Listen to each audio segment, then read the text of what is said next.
Oladipo. They got Oladipo from the Pacers, while Karis LeVert is heading to Indiana. The Cavaliers acquired Jared Allen and Taurean Prince to complete the deal. Time to welcome in the man, the ultimate NBA insider who broke this story with our own Ramona Shelburne, the one and only Adrian Wojnarowski. Woj, how did this trade happen so quickly? Break this down for us. Stephen, over the last few days, these talks started to gain some momentum, and ultimately, Brooklyn and Philadelphia were the two teams who were willing to kind of go the distance in putting packages together to try to get a player of James Harden's caliber.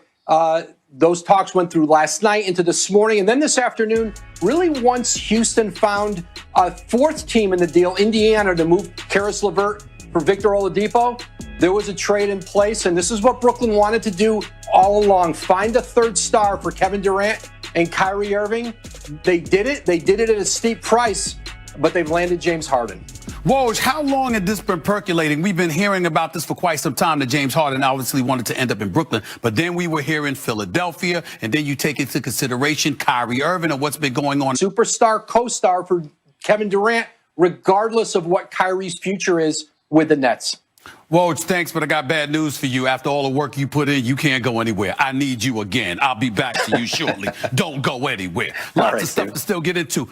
Listen, it was a mix of good and bad for James Harden in Houston. He won several awards, including the 2018 MVP and 3 consecutive scoring titles. First player to do that since Kevin Durant almost a decade ago.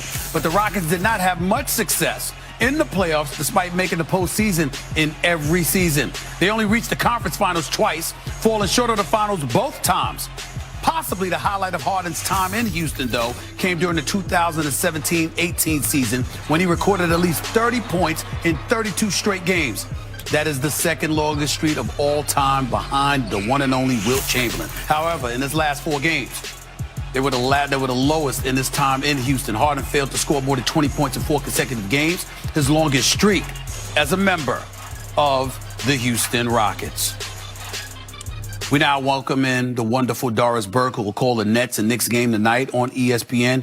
Reaction to the trade, Doris, what are your thoughts? I had 2 very quick thoughts in succession. The first one was a championship-level team with Kyrie Irving and Kevin Durant enhance their championship possibilities. You don't add one of the great scorers ever in the history of the league. You just went through all the accomplishments of James Harden and not raise your window as a championship organization. It's just too dangerous on the offensive end. My second one, Stephen, was this isn't without its challenges. Number one, on the defensive end, you've got some issues. You trade away your rim protector, a guy who did a tremendous job at the rim for you, and Jared Allen. But also, Kevin Durant has proven he can play alongside another MVP in Steph Curry, an elite two-way player in Klay Thompson, and still rise to the top of that group, 2-time Finals MVP. What we don't know, Kyrie Irving bristled alongside LeBron James when he played with him. James Harden's a guy who has had trouble getting along with Chris Paul, now Russell Westbrook. It didn't work. Those 2 guys need the ball. So how this all meshes in a compressed schedule with very little practice time remains to be seen. Is it doable? Yes, because all 3 are great players, but it's not without its challenges.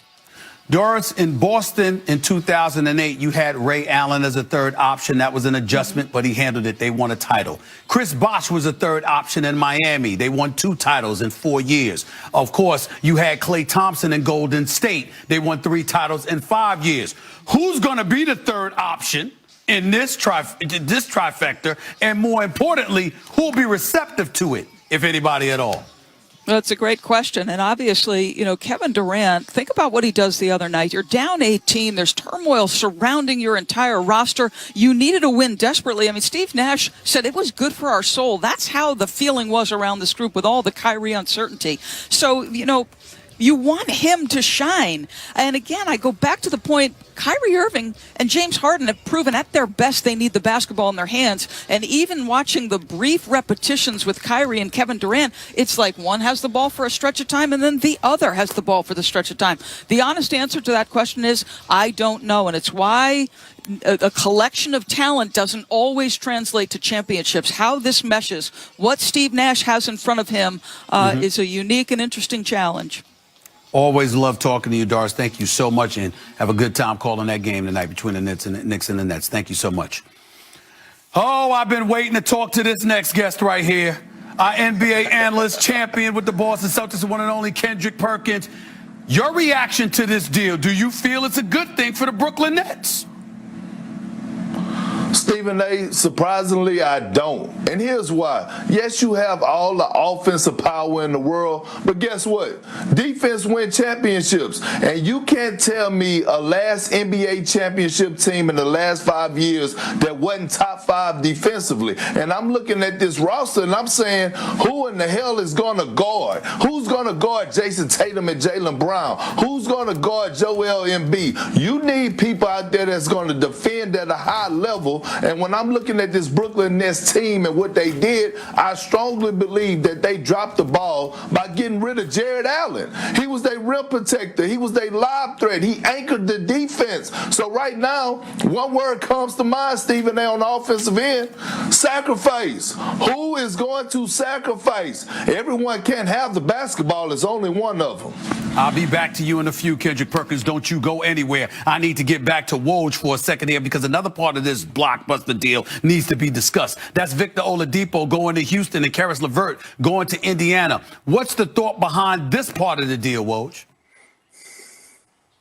Well, I think for Indiana, it was a chance to get a very good young player in Karis LeVert, who's on a good contract, who I think really fits in there with Malcolm Brogdon and Domantas Sabonis, Miles Turner. It's a good playoff team. And in Indiana, clearly there was not a future. That partnership had really been frayed between Victor Oladipo and the Pacers. And, they were ready to move on from each other. And now Houston has a chance to either take a look at Victor. Do they want to re-sign him? He'll be a free agent in the offseason. They could move him again, though, before the trade deadline. So they have some options in Houston with Oladipo.